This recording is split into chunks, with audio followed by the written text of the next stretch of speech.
Malam ini, guyuran air hujan mengguyur sangat deras, dan hembusan angin dingin pun menambah suasana malam semakin dingin dan sepi. Malam sudah semakin larut, para warga pun sudah meringkuk untuk larut dalam mimpinya. Namun tidak bagi Angga. Dengan lebatnya guyuran air hujan, Angga merasakan tidak seperti malam-malam biasanya. Ia sangat sulit untuk memejamkan mata, pikirannya pun kesana kemari, dan sesekali ia memikirkan, menerawang jauh membayangkan akan pengalaman baru yang esok ia akan jalani. Ya, wajar saja, karena hari esok ia akan melangsungkan pernikahan dengan kekasihnya yang sudah lama ia pacari. Angga adalah seorang pemuda asal Jawa Tengah dengan mempunyai perawakan tinggi, wajah yang lumayan tampan, dan dia pun sangat disukai banyak wanita di sekitarnya. Akan tetapi, ia menjatuhkan pilihannya kepada Dewi. Ya, Dewi adalah kekasihnya yang berasal dari Bandung yang mempunyai paras yang sangat cantik, berkulit putih dengan rambut terurai. Wajar saja jika Angga terpincut olehnya saat itu. Dewi saat ini tinggal di daerah Bekasi seorang diri. Ayah dan ibunya sudah lama tiada. Dalam perantauannya di daerah Bekasi, ia sempat tinggal bersama sang paman di daerah Cilengsi. Hingga akhirnya setelah ia mendapatkan pekerjaan di sebuah pabrik di daerah Bekasi, di sanalah ia bertemu dengan Angga. Berawal pertemuan dalam satu pekerjaan yang membuat mereka menjalin hubungan. Namun Dewi yang sebelumnya seorang gadis yang sangat pendiam, bahkan ia sangat baik kepada sesama teman. Sebuah lingkungan dan pergaulanlah yang membuatnya terjerumus dalam lingkaran nafsu hitam. Melakukan yang seharusnya belum dilakukan. Ya, keadaan itulah yang mengharuskan Angga menikahi Dewi saat ini juga. Karena ternyata kekasihnya tersebut sudah berbadan dua. Sebenarnya di sini Angga belum siap untuk menikah, apalagi untuk menjadi seorang ayah.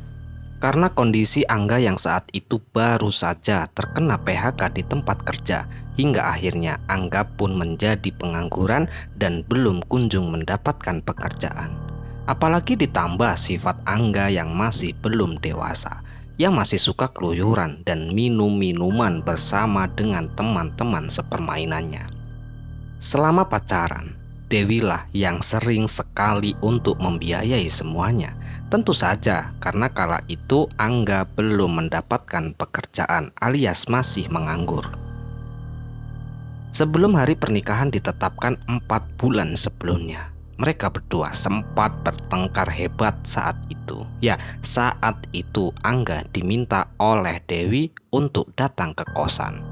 Kala itu Angga belum mengetahui apa yang akan dikatakan oleh Dewi. Angga pun bergegas melangkahkan kaki menuju ke kosan Dewi kala itu dengan penuh dengan kebahagiaan. Karena di dalam pikiran dan harapannya ketika bertemu Dewi ia akan pemersaan. Dan di waktu itu Angga belum mengetahui bahwa Dewi telah hamil. Sesampainya di kosan, mereka berdua itu pun sempat bercanda gurau. Lalu Dewi pun mengutarakan semua apa yang sudah ia alami. "Enggak, aku hamil enggak," ucap Dewi lirih. Mendengarkan hal itu, Angga pun terkejut seakan tak percaya dengan apa yang dikatakan oleh kekasihnya. "Kak, kamu serius sayang?" "Ah, jangan bercanda gitu dong," timpal Angga terkejut. "Benar enggak? Aku sudah cek kemarin, karena sebelumnya aku sempat mual-mual dan penasaran aku lalu beli alat tes. Ternyata hasilnya positif loh mas. Dan aku juga sudah ke bidan, hasilnya juga sama positif," terang Dewi. Tapi aku belum siap loh sayang. Aku belum siap menikah, belum siap untuk menjadi seorang ayah." "Kamu sudah yakin jika itu anakku?" ucap Angga bermaksud mengelak. Dewi pun saat itu pun sangat terkejut atas apa yang sudah terlontar dari mulut Angga. "Kurang ajar kamu. Emangnya kamu pikir aku ini perempuan macam apa, ha? Aku ini melakukan itu cuma sama kamu, tidak pernah sama lelaki lain," teriak Dewi. Ya begitulah tabiat Angga. Dia memang tak pernah serius dengan Dewi. Dia itu menganggap semua aktivitas dengan Dewi hanya dilandasi suka sama suka saja, tidak lebih dari itu. Atau bisa dikatakan saat itu Angga hanya menganggap Dewi sebagai pemuas nafsu saja. Dan tanpa sepengetahuan Dewi, Angga sebenarnya juga banyak menjalin hubungan dengan wanita-wanita lain di luaran sana. Karena sifat Angga memang seperti itu. Ya, ketika Angga itu melihat seorang gadis cantik, ia ingin memilikinya. Ia pun berusaha semampunya, bahkan ia siap menggelontorkan uang demi mendapatkan seorang gadis.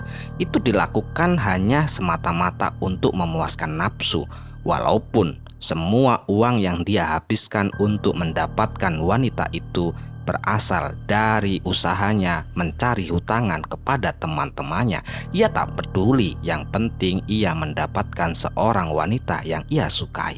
Dan di sini Dewi sebenarnya salah satu korban dari pemuas nafsu Angga. Dengan perdebatan yang cukup panjang mereka berdua itu lalui, akhirnya Angga pun dengan berat hati siap untuk bertanggung jawab dan bersedia menikahi Dewi saat itu. Hari demi hari pun berlalu, dan singkat cerita, pernikahan itu pun akhirnya dilangsungkan di kampung halaman Dewi yang berada di daerah Bandung. Pernikahan itu pun dihadiri oleh keluarga dari kedua belah pihak dan berjalan dengan lancar. Sempat ada sedikit beberapa suara miring mengenai pernikahan mereka tersebut. Ya tentu saja, karena banyak para tetangga yang mencibir tentang kondisi Dewi yang kala itu terlihat perutnya sudah cukup membesar. Karena memang usia kandungannya Dewi sekala itu sudah menginjak di usia 5 bulan, tentu saja perutnya sudah terlihat membesar. Selain itu, pernikahan yang dilangsungkan mereka berdua itu terkesan terburu-buru. Disitulah para warga menilai pernikahan mereka pasti ada yang disembunyikan. Sebenarnya di sini Dewi tidak terlalu menghiraukan gunjingan-gunjingan dari para tetangga. Ia pun tak terlalu mengambil pusing tentang hal itu, dikarenakan ia dan Angga pun akan tinggal di Bekasi nantinya. Setelah semua persepsi pernikahan selesai dan mereka pun telah resmi menjadi sepasang suami istri, mereka pun segera tinggal di sebuah rumah kontrakan yang berada di daerah Bekasi. Namun ternyata kehidupan demi kehidupan yang mereka jalani tak seindah yang ia pikirkan. Ya tentu saja, setelah pernikahan tidak pernah terwujud keindahan dan kebahagiaan mereka dalam rumah tangga. Banyak pertengkaran-pertengkaran yang sudah mereka lewati, dan seperti biasa, pertengkaran itu pun selalu saja diawali dilatar belakangi oleh masalah ekonomi dan juga tentang tabiat Angga yang tidak berubah setelah menikah. Angga pun masih saja terus keluar malam dan pulang dalam kondisi mabuk, bahkan yang lebih parah, Angga tak kunjung mendapatkan kerja. Akan tetapi Angga malah menghabiskan uang pendapatan Dewi untuk bermain judi online dan bersenang-senang dengan wanita lain, bahkan untuk bermabuk-mabukan. Hari demi hari pun mereka lewati hingga pernikahan sudah menginjak 2 bulan mereka hidup di rumah kontrakan. Tepatnya kala itu Dewi sudah mengandung, usia kandungannya pun sudah sekitar 7 ataupun 8 bulan. Setiap harinya Dewi harus bekerja dengan kondisi perut sudah semakin membesar. Sedangkan Angga pagi hari hanya tidur. Malam hari ia keluar pulang larut pagi. Ya seperti itu terus yang dilakukan oleh Angga. Hingga akhirnya puncaknya adalah ketika Dewi sedang pulang bekerja, karena kebetulan ia mendapatkan shift 2 dan membuatnya pulang malam. Dengan tidak sengaja disitulah Dewi memergoki Angga yang sedang kedapatan pemesraan dengan wanita lain di sebuah kafe. Disinilah Dewi langsung melabrak Angga suaminya beserta wanita yang sedang pemesraannya kala itu. Karena tak ingin malu, Angga pun langsung menarik tangannya dan membawa Dewi pergi dari tempat itu menggunakan sepeda motor. Di tengah perjalanan, saat itu mereka pun menggunakan sepeda motor melaju dengan kecepatan sedang, kemudian terlihat berhenti di tepi jalan yang sangat sepi di dekat sebuah danau. Dewi yang kala itu dalam kondisi hamil turun dari boncengan dengan mata yang sembab karena air mata yang terus mengalir dari kedua matanya. Ia menatap tajam ke arah Angga yang sudah memboncengnya sejak tadi. Ya, sejak tadi wajah Dewi penuh amarah. "Mas, aku sudah tidak kuat, Mas. Kamu tidak pernah berubah. Aku nggak kuat, Mas, menghadapi kamu seperti ini terus. Coba, Mas, kamu bayangkan, aku sudah diselingkuhi sama kamu, Mas. Kamu hanya menghabiskan uangku untuk berfoya-foya. Hah? Kamu pikir aku ini budakmu, ha? Kamu ini gimana sih, Mas?" ucap Dewi penuh dengan amarah.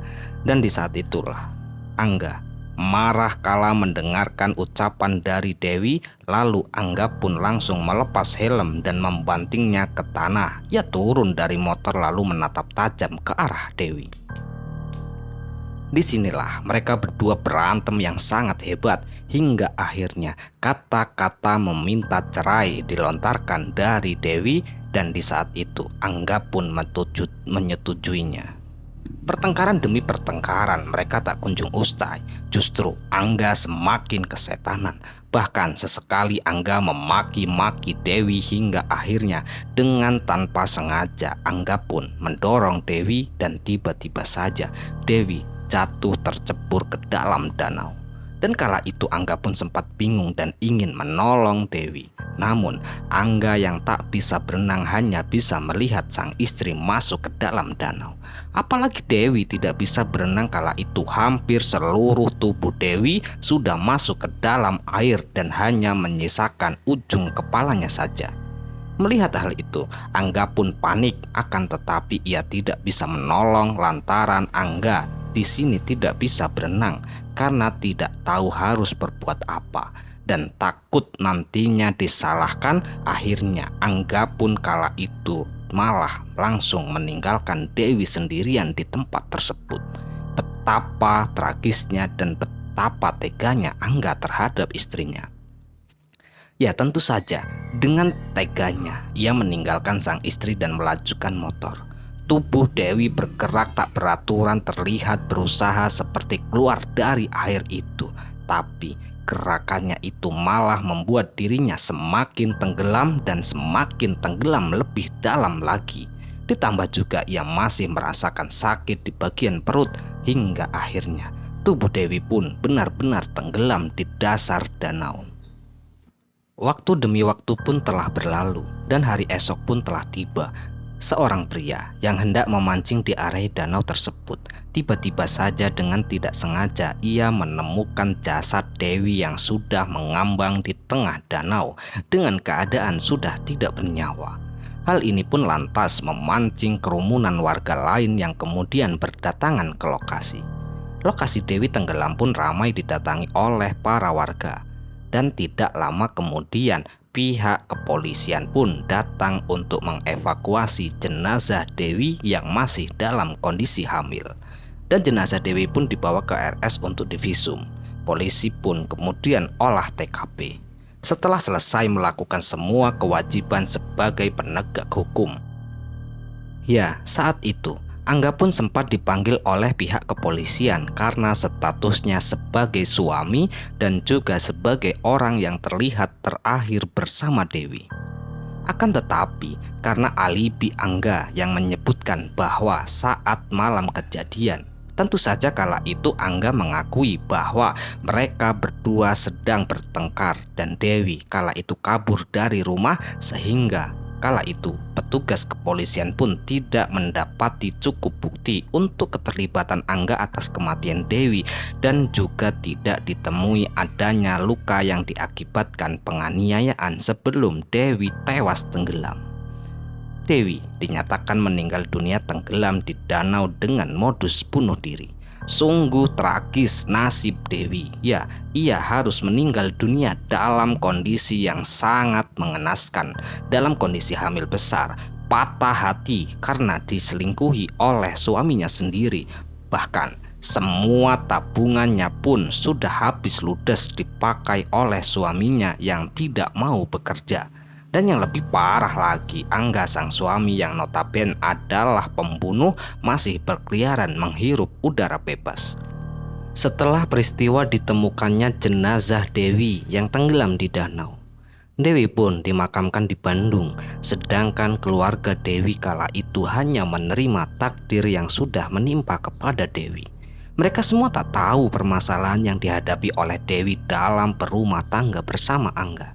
Bahkan Angga pun masih tega menfitnah Dewi yang sudah dimakamkan, bahwa ia mengatakan Dewi sudah melakukan bunuh diri karena Dewi dipergoki oleh Angga sendiri sedang bercumbu di kontrakan. Lantas malam itu pun mereka bertengkar hingga akhirnya Dewi pergi lalu bunuh diri. Itulah alibi yang disampaikan oleh Angga kepada keluarga Dewi. Saat itu keluarganya pun hanya bisa menerima semuanya yang sudah terjadi. Hari demi hari pun berlalu. Setelah Dewi meninggal, Angga tidak kunjung berubah. Bahkan ia merasa tidak sedikit pun merasa bersalah.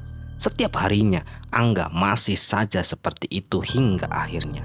Setelah 40 hari kematian Dewi, Angga selalu dihantui arwah Dewi yang selalu meneror Angga. Saat itu tepat di pertengahan malam, ketika Angga sedang terlelap dalam tidurnya, Angga bermimpi berada di sebuah gua yang sangat gelap gulita. Angga pun kebingungan mencari jalan keluar. Akan tetapi ketika Angga melangkah menuju sebuah pintu yang ada di dalam gua, tiba-tiba saja sesosok wanita muncul secara tiba-tiba di hadapan Angga. Ya, betapa sangat mengerikan dan terkejutnya Angga kala itu melihat sesosok yang sangat-sangat ia kenal, yaitu sesosok arwah yang menyerupai Dewi. Ya, sosok wanita itu dengan keadaan muka pucat, rambut berantakan, bahkan perutnya terlihat membusuk mengeluarkan cairan yang begitu bau sangat amis yang menyengat kala itu. Sosok itu pun terlihat mengayun-ngayunkan bayi sembari berkata, "Mas, kamu harus bertanggung jawab atas semua ini. Kamu harus bertanggung jawab," ucap sosok itu sembari menatap melotot ke arah Angga. Sontak, ya, Angga pun terkejut dan ketakutan. Angga pun berlari di dalam gua yang gelap gulita. Lalu Angga pun terjatuh akibat tersandung bebatuan. Angga pun terbangun dari tidurnya dengan keadaan wajah yang dipenuhi dengan keringat. Ya, kala itu Angga hanya bisa duduk merasakan ketakutan yang teramat, seolah-olah di dalam mimpi yang barusan saja terjadi itu nyata. Dan tidak sampai di situ, ternyata sesosok wanita yang menyerupai Dewi menampakkan diri kembali dengan nyata di hadapan Angga. Ya, kali ini apa yang sedang ia pikirkan benar-benar terjadi. Angga kala itu pun terkejut dan ketakutan lari terbirit-birit keluar rumah. Sosok wanita itu masih saja mengejarnya hingga akhirnya Angga pun berlari tanpa arah dan dia menuju ke arah jalan raya. Dan disitulah dengan tidak sengaja Angga menyeberang jalan raya, sebuah motor melaju dengan kecepatan sedang menabrak Angga hingga Angga pun terpental. Dan setelah kejadian itu Angga pun dilarikan di rumah sakit untuk dirawat. Ternyata Angga masih selamat namun mengalami luka-luka yang cukup parah. Kaki dan tangannya patah dan sedikit luka di bagian kepala. Selama Angga di rumah sakit, disitulah Angga selalu saja dihantui sosok Dewi hingga akhirnya Angga pun menyatakan dan memastikan dan ia ingin mengakui semua kesalahannya kepada pihak kepolisian. Ia mengaku bahwa yang membunuh Dewi adalah dirinya. Angga pun mempertanggungjawabkan semuanya dengan mendekam di penjara bertahun-tahun lamanya akibat selalu diteror arwah gentayangan dari Dewi yang mengharuskan ia harus bertanggung jawab. Maka dari itu, anggapun kemudian ia mengakui semua kesalahan dan siap untuk mempertanggungjawabkan semua perbuatan yang telah ia buat kepada Dewi. Selesai. Ya, sekian cerita dari salah satu teman kita ya. Semoga cerita ini bisa menghibur dan cerita ini bisa bermanfaat yang kami harapkan. Karena di dalam cerita ini mungkin banyak sekali mengandung sebuah pelajaran dan hikmah yang bisa kita petik dijadikan sebuah pelajaran yang berharga dalam kehidupan kita. Dan untuk teman-teman kami ucapkan mohon maaf yang sebesar-besarnya jika ada kata-kata yang salah yang kami sampaikan. Dan kami ucapkan terima kasih banyak kepada teman-teman semua yang telah mendukung kami. Semoga amal kebaikan teman-teman dibalas oleh Allah Subhanahu wa Ta'ala berupa hal-hal yang lebih baik dan lebih bermanfaat dalam kehidupan kita semua. Amin, amin ya robbal alamin. Dan untuk teman-teman yang sedang sakit, semoga diberi kesembuhan. Yang sedang mengalami kesulitan, semoga diberi kelancaran dalam segala hal. Dan untuk teman-teman yang belum mendukung kami, silahkan dukung kami dengan cara klik tombol subscribe agar kami ini lebih bersemangat lagi membuat konten-konten yang bermanfaat dan konten-konten yang bisa menghibur teman-teman semua. Dan jangan lupa, jika video ini memang bermanfaat ataupun menghibur, klik tombol jempolnya dan jangan lupa juga di share ke teman-teman agar teman-teman semua itu mengetahui. Bye. Sampai jumpa di cerita selanjutnya. Akhirul qouli, wassalamualaikum warahmatullahi wabarakatuh.